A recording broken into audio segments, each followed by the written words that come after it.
감사합니다. 귀한 찬양, 또 한 분 한 분 또 하나님께서 주시는 은혜로 같이 모여 예배하는 우리 여러분 모두를 주님 이름으로 축복하고 또 사랑하고 환영합니다. 하나님 살아계십니다. 살아계시니까 하나님의 역사가 우리 가운데 풍성하게 되어질 줄로 믿습니다. 어떤 어린아이 하나가 전철 안에서 막 회집고 다니는 것을 보고 사람들이 이제 얼굴을 찡그립니다. 근데 그 아이가 혼자 탄 게 아니라 어떤 아저씨와 같이 탔다는 사실을 사람들이 발견하고 그 아저씨를 힐끔힐끔 쳐다봅니다. 이 아저씨는 눈동자가 멍한 그런 상태로 그 아이의 행동을 제재하지 않고 있는 것을 보고 사람들이 견디다 못해서 이야기를 합니다. 아이가 저렇게 뛰노는 게 보이지 않느냐? 왜 아이를 통제하지 않느냐? 하고 사람들이 주문하게 되었습니다. 놀란 듯이 이 아버지가 그 이야기를 듣고 나서 이렇게 이야기했습니다. 죄송합니다. 제가 방금 저희 아내를 장사 지내고 오는 길입니다. 제가 미처 아이의 모습을 보지 못했습니다. 죄송합니다. 여전히 아이가 뛰어놀아도 아무도 그 전철 안에는 그 아이를 비난하거나 그 아버지를 비난하는 사람이 그 이후에는 없었습니다. 저는 종종 이런 사건들을 생각할 때마다 내가 볼 수 없는 것, 내가 알 수 없는 것, 또 내가 경험하지 못하는 것들, 그래서 사람들은 복이라고 하는 것을 생각하게 하고 영감이라는 것을 생각하게 하는구나 하는 생각을 하게 되죠. 특별히 대부분의 것들은 내가 노력해서 얻어지는 것보다는 주어진 대로 살아가는데, 그 주어진 대로 살아가는 일들이 내 삶을 결정하는 굉장히 중요한 요소들이 된다고 하는 사실, 이런 것들을 알기 때문에 사람들이 소위 복이라는 것을 구하게 되죠. 우리가 이제 팔복을 같이 묵상해 가고 있잖아요. 이 복이라는 것이 있어도 되고 없어도 되는 게 아니라 우리에게 반드시 있어야 되고, 그 복이 주어진 것 때문에 우리의 삶의 영역이 넓어지고 보는 눈이 넓어지고 경험하는 것이 넓어지는 그런 역사가 일어나는 것이다 라고 생각을 하게 됩니다. 복을 얘기하죠. 그래서 그 복이 내가 선택할 수 있는 것이다 라고 생각하지만 아닙니다. 주어지는 것입니다. 가장 큰 복 세 가지가 있다고 생각하는데, 하나는 부모를 잘 만나는 거죠. 여러분들 부모를 잘 만나는 일, 기도해서 얻어지는 것일까요? 여러분들 뱃속에서 하나님, 우리 아버지는 키도 크고 잘생기고 우리 엄마는 얼굴도 예쁘고 날씬하고 이런 부모 밑에서 태어나게 해주세요 하고 기도하고 태어나신 분 있으면 한번 손 들어 보시죠. 태어나 보니까 우리 아버지는 잘생기기도 하고 키도 커. 아마 우리 애들이 그랬을지도 몰라요. 근데 웃는 대목인데 여전히 안 웃습니다. 어찌됐든 부모는 내가 기도하고 태어나는 게 아니라 하나님이 주시는 거죠. 하나님이 우리에게 허락해 주시는.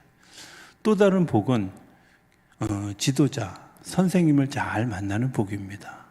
어쩌면 그건 랜덤처럼 주어지죠. 내가 반드시 이 선생님을 만나야 되겠다라고 찾아가는 경우보다는 좋은 선생님을 만나는 일들, 그것도 복이라고 여겨집니다. 한 12월쯤, 1월쯤, 2월쯤 되면 넌지시책에 와서 기도 부탁을 하는 분들이 있죠. 우리 아이가 다음 학기에 좋은 선생님 만나게 해주세요.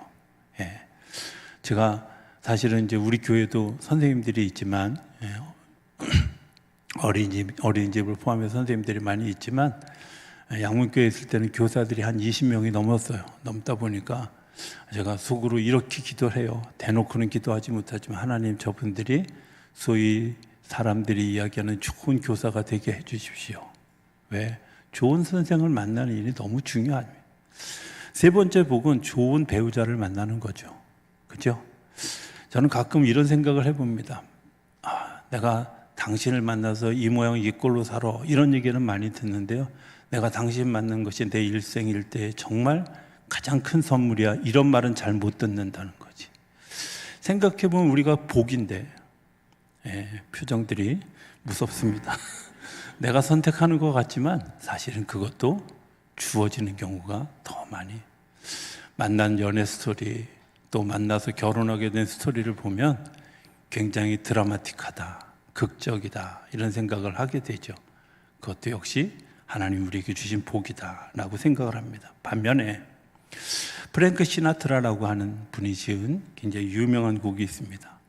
워낙 곡이 유명하다 보니까 프랭크 시나트라를 얘기하면 모릅니다. 그런데 노래 제목을 얘기하면 압니다. 마이 웨이라는 곡입니다. 아시죠? 모르는 척 하시면 곤란합니다. 굉장히 유명한 곡이죠. 아주 굉장히 서정적이고 부드러운 그런 노래. 어느 날이 저희 아내의 이제 형제들과 더불어서 되게 한 20-30년 전에 노래방에 같이 갔는데, 우리 춘천에서 목회하는 막내 처남이 이 노래를 불렀어요. 제가 처음으로 가사를 이제 읽으면서 보게 됐던 거예요. 가사를 보다가 제가 짐짓 놀랐습니다. 저게 저런 내용이었어? 이런 거였어요. 가사의 내용을 제가 이렇게 번역해서 보면 이런 겁니다. 이제는 마지막에 가까웠습니다. 내 친구요, 내가 분명히 해둘 말이 있는데, 내가 확실히 아는 바로는 나는 내 방식대로 살았어. 그런데 이제 끝은 어디야? 라고 질문하는 것으로 끝납니다. 나는 내 방식대로 살았어. My way. 그런데 질문이 있어. 끝은 어디야? 오늘날 많은 사람들이 그렇게 살아가고 있지 않을까? 내가 하고 싶은 대로, 내 경험대로, 내 생각대로 그렇게 살고 살아갔던 그 마지막 끝에 종말에 섰을 때 나는 어디에 서 있는가라고 질문하고 있지 않은가 하는 생각을 해보게 되죠. 나폴레옹 힐이라고 하는 분이 지은 놓치고 싶지 않은 나의 꿈, 나의 인생이라고 하는 책이 있습니다. 이 책에 보면 성공하지 못한 사람들, 실패한 사람들, 그 사람들에게 나타나는 공통점이 있는데, 실패의 원인을 자기들이 다 안다는 거예요. 그런데 실패의 원인을 아는데 성공하지 못한 이유가 뭘까? 실패의 원인에 대해서 다음에 세 가지 생각들을 하고 있다는 거죠. 첫 번째는 이거 내 잘못이 아니야 라고 이야기한다는 거예요. 내 잘못이 아니야. 환경이 그랬어. 내 상황이 그랬어. 그때는 그럴 수밖에 없었어. 나는 원래부터 이랬어. 뭐 등등의 변명들을 이야기하곤 합니다. 우리가 한번 잘 생각해 보면 좋겠습니다. 옛날에 최근에 한 10년 전, 20년 전에 우리나라 이 경제 신문에 많이 났던 이야기 가운데 하나가 뭐 우리나라 기술이 미국보다 뭐 몇 년 뒤졌고 뭐 일본보다 몇 년 뒤졌고 그래서 따라가려면 굉장히 힘들고 어쩌고 저쩌고 하는 그런 그 보고들이 되게 많이 있었습니다. 어떻게 따라갈 수 없다로 들렸습니다. 그런데 잘 생각해 보면 어떻게 따라갈 수 있는 게 아니라 내가 그 기술에 편승해서 그 상황에 편승해서 살아가면 얼마든지 2-3년 안에 극복할 수 있는 거죠.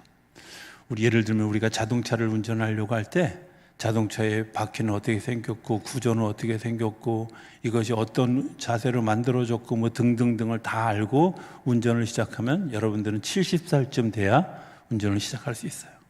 그런데 운전하는 기술만 배우는 거잖아요. 그냥 가장 기본적인 동작만 하다 보면, 운전을 하다 보면 차의 구조가 이렇고 어떻게 움직여지고 동력이 어떻게 전달되어지고 이 2-3년만 이 차를 타다 보면 시간이 지나서 또 다른 차를 만들어갈 수 있는 아이디어가 생겨나게 되잖아요. 따라가는 게 아니라 편승하면 우리가 그것들을 이겨가는 것. 저는 도덕성도 또 신앙도 마찬가지라고 생각합니다.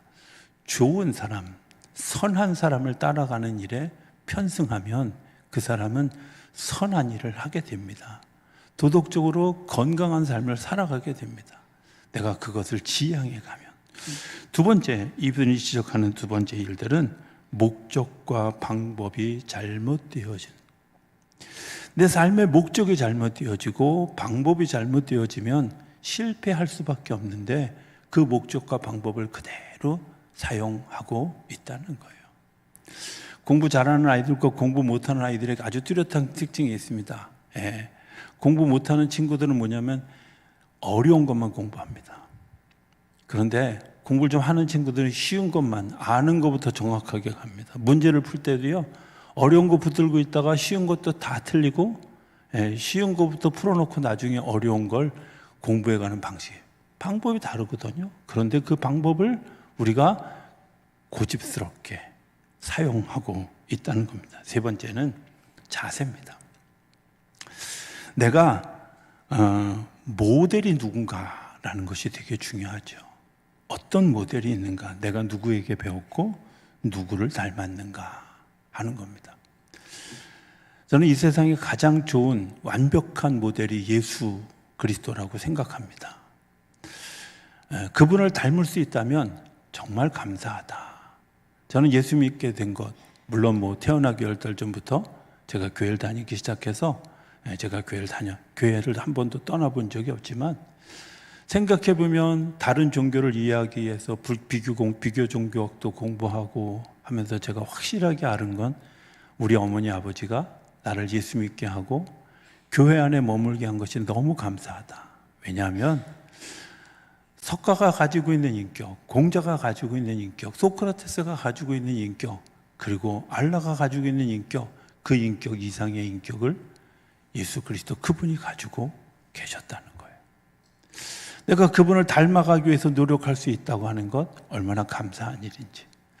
저는 좋은 교회가 뭐라고 생각하냐면 여러 가지 이유가 있지만, 여러 가지 방법이 있지만 가장 제가 기대하는 것은 이런 겁니다. 기도 많이 하는 권사님, 기도는 저 권사님처럼 해야 돼. 인격 좋은 장로님, 내가 저분의 인격을 좀 닮아가고 싶어. 저분의 삶을 닮아가고 싶어. 이런 교인들이 많은 교회가 좋은 교회입니다. 모델링이 있는 것, 그래서 닮아가기를 원하는 그러한 일들이 우리 안에 일어나는 것. 그래서 주님이 이 세상에 오셔서 우리에게 초청장을 보냅니다. 어떤 초청장? 마태복음 11장 28절에 있는 수고하고 무거운 짐진 자들아 다 내게로 오라 내가 너희를 쉬게 하리라. 28절부터 시작하는 30절까지의 그 귀한 초대장을 우리에게 보내죠. 여기에는 이렇게 있습니다. 두 가지 있는데 하나는 약속이 있고 하나는 조건이 있습니다. 약속은 뭐냐면 쉼을 얻게 하겠다. 행복해진다는 거죠. 쉽게 된다. 편안해지 잘 풀린다는 거죠. 세 번째, 가벼워진다. 편안하게 갈 수 있다는 겁니다.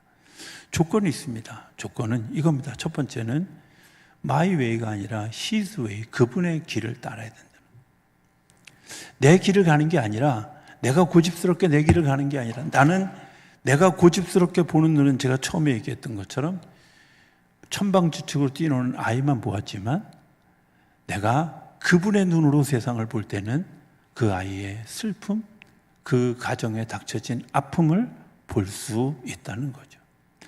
우리가 쉽게 갈 수 있는 길을 어렵게 가는 이유가 뭘까요? 내 고집이죠. 마이 웨이를 가는 거예요. 아니요. 주님 우리에게 His way, 그의 길을 따르라고 이야기하는 거죠. 두 번째는 어린아이와 같은 마음을 가지라고 이야기합니다. 어린아이 같은 마음 뭘까? 단순한 마음입니다.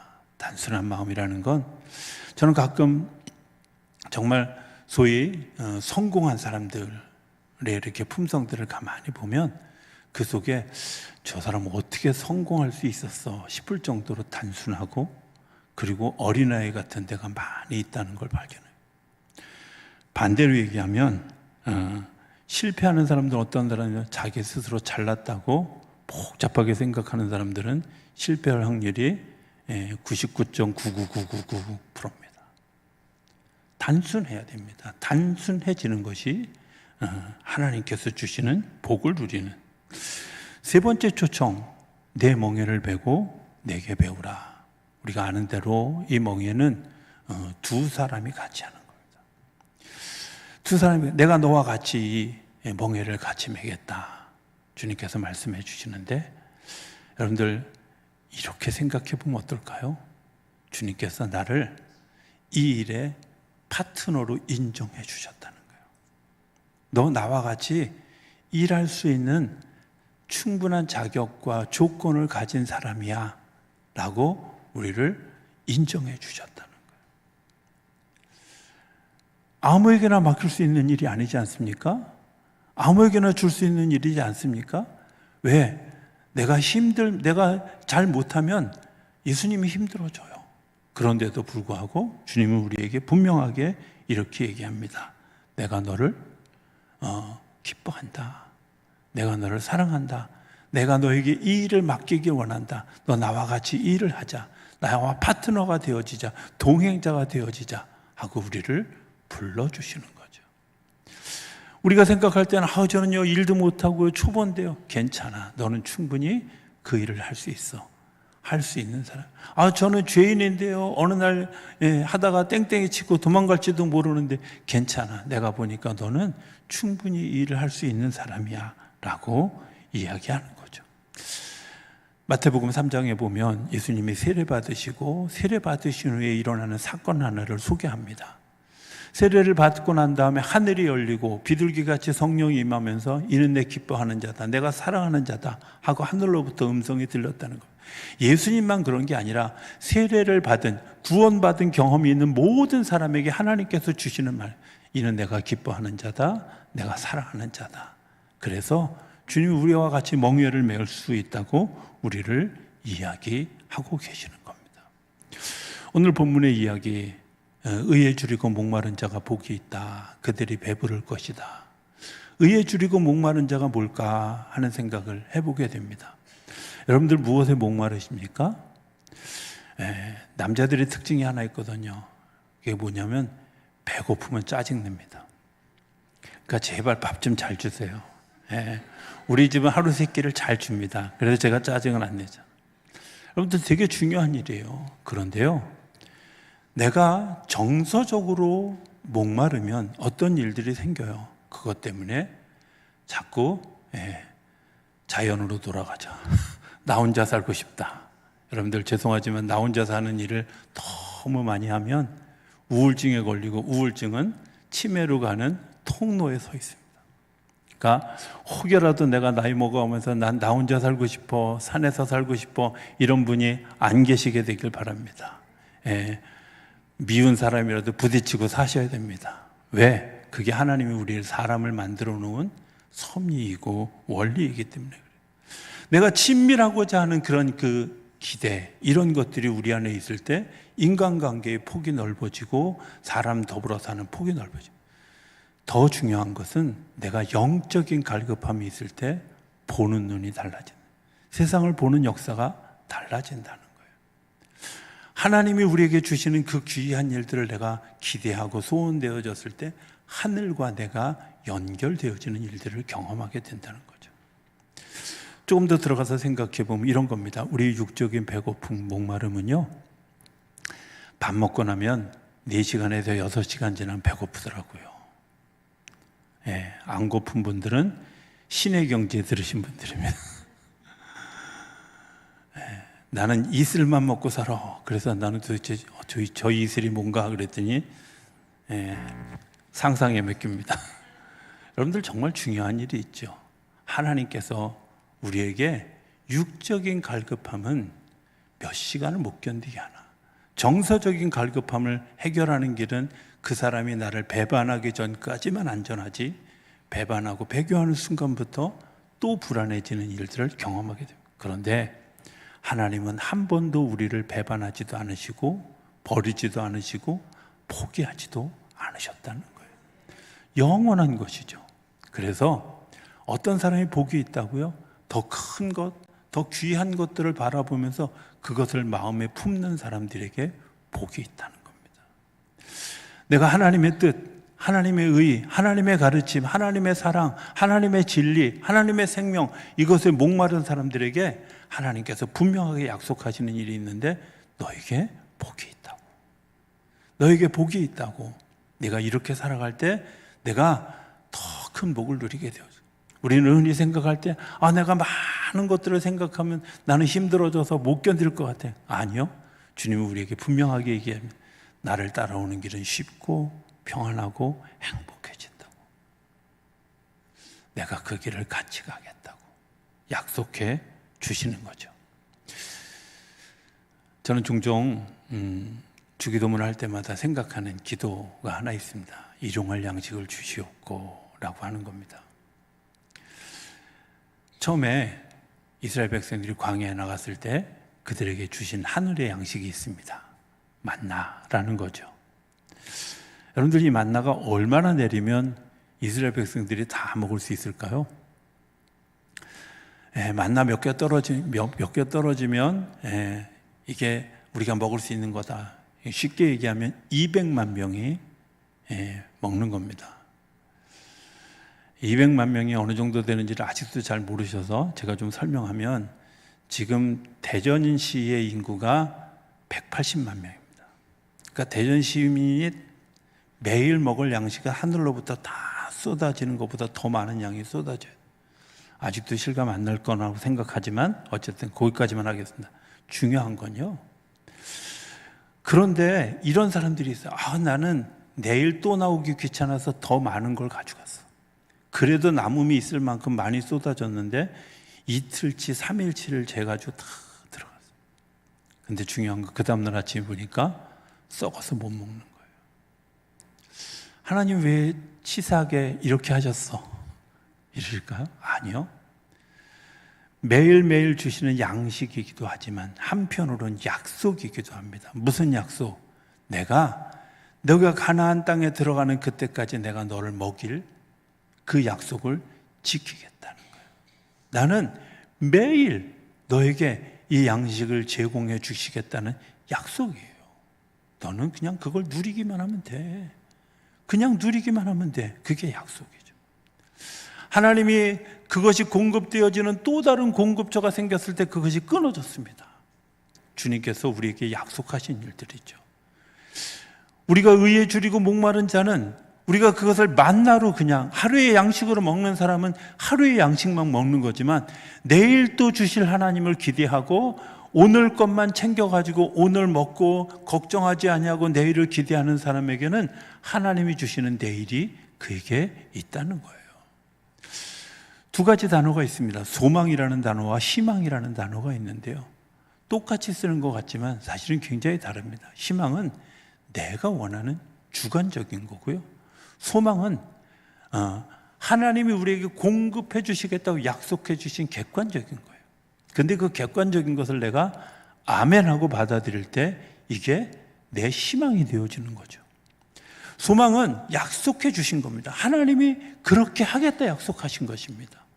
우리에게 너희가 예수 믿으면 너희가 구원받고 영원한 세계를 누리게 할 것이다 약속하신 일들이에요. 그리고 그 약속하신 일들을 우리에게 성찬을 베풀어 주시면서 뭐라고 얘기하시냐면, 너희가 이 잔을 먹고 이 떡을 먹을 때마다 나를 기억해라, 기념해라. 그리고 마지막 날에 다시 태어나서 다시 너희가 하늘에 이르렀을 때 이 양식을 그때도 우리와 같이 더불어 먹으리라 약속하신 거예요. 성찬은 그냥 우리에게 때를 따라서 주시는 매월 첫 주에 하는 그런 의례가 아니라 하나님께서 주시는 약속을 내가 믿음으로 고백하고 받아들이는 일입니다. 주님께서 나에게 약속하신 것들을 그렇습니다. 내가 오늘도 이 성찬을 대하고 주님께서 나와 함께 하실 그날을 향해서 내가 오늘도 믿음으로 잘 걸어가겠습니다. 때로는 아픔이 있고 때로는 고난이 있고 때로는 힘듦이 있을지라도 주님께서 그날에 나를 만나 주실 것을 내가 기억하기 때문에 내가 믿음으로 그 걸음을 걸어가겠습니다. 이게 약속에 대한 반응이죠. 그 약속에 대한 반응에 대해서 성경으로는 뭐라고 얘기하냐면 그들이 배부를 것이요.